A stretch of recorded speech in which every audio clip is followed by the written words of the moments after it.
गुरुर्ब्रह्मा गुरुर्विष्णु गुरुर्देवो महेश्वर गुरु साक्षात् परं ब्रह्म तस्मै श्री गुरुवे नमः।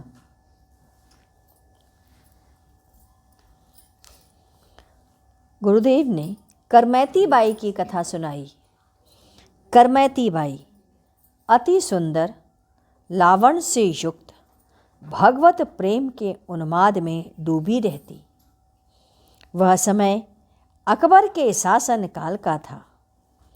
उसके शासन काल में हाकिम अजीज बेग था, उसका भतीजा हबीब बेग। एक बार करमैती बाई स्नान करके लौट रही थी। उसको देख करके उसका चिंतन बिगड़ गया। उसने उन्हें प्राप्त करने का मन बना लिया। जा कर के उससे कहा कि तुम मुझसे विवाह कर लो। उसने हबीब बेग को फटकार करके भगा दिया। करमैती बाई अपने से दूर हट जाओ, नहीं तो अनर्थ हो जाएगा। अपने आप दूर चले जाओ। जब देखा कि वह तैयार नहीं हो रही तो उसने दो स्त्रियों को उनके पात लगा दिया। वह दोनों महिलाएं भक्ति का रूप लेकर के आईं और उनके पास रहने लगी। दोनों महिलाएं बात के द्वारा, व्यवहार के द्वारा प्रयत्न करने लगीं कि किसी प्रकार करमैती बाई नष्ट हो जाए, उनका चरित्र नाश हो जाए। बात बात में उनसे अजीब बातें करती ताकि उनका चिंतन बिखर जाए। किंतु कुछ समय ऐसे ही बीत गया। अंत में उन दोनों ने हबीब बेग को बुलवाया कि देखिए, यही समय ऐसा है कि करमैती बाई अकेले रहती हैं। वह समय देख करके आ गया। उस समय करमैती बाई अकेली भी थी। अब हबीब बेग उनके साथ अनुचित आचरण करने पर उतारू हो गया। कहते हैं उसी समय अचानक जाने कहाँ से एक शेर आया।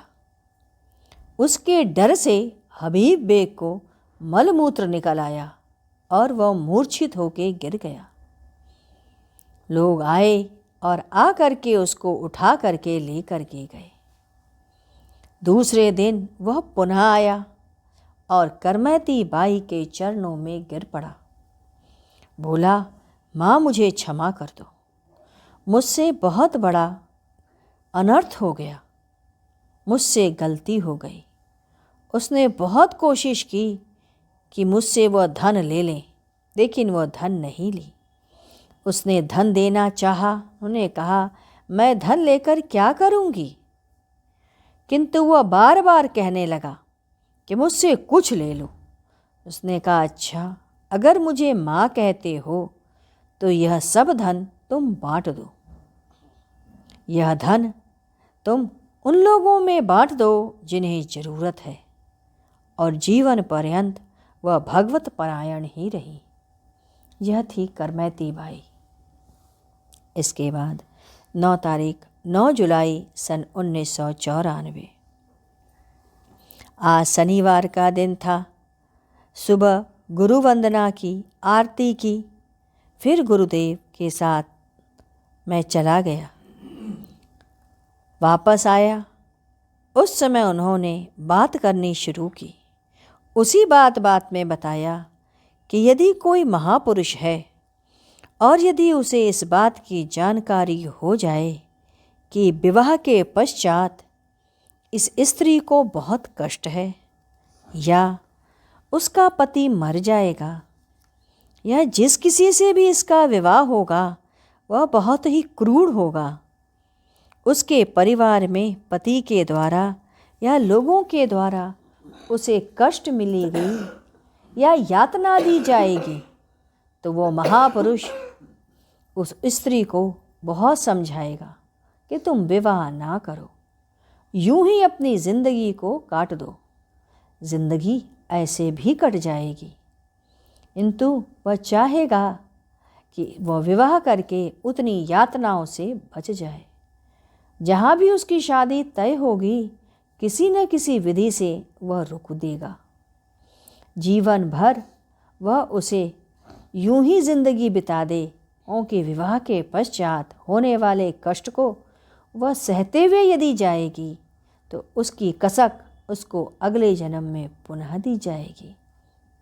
इसीलिए महापुरुष यदि किसी बात को स्वीकृति नहीं दे रहा, हामी नहीं भर रहा, तो उसके पीछे बहुत से कारण होते हैं। आइए हम लोग गुरु कीर्तन करें। ओम गुरु ओम गुरु ओम गुरुदेव। जय गुरु जय गुरु जय गुरुदेव। ओम गुरु ओम गुरु ओम गुरुदेव।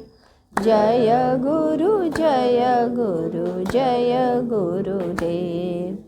ओम गुरु ओम गुरु ओम गुरुदेव। जय गुरु जय गुरु जय गुरुदेव।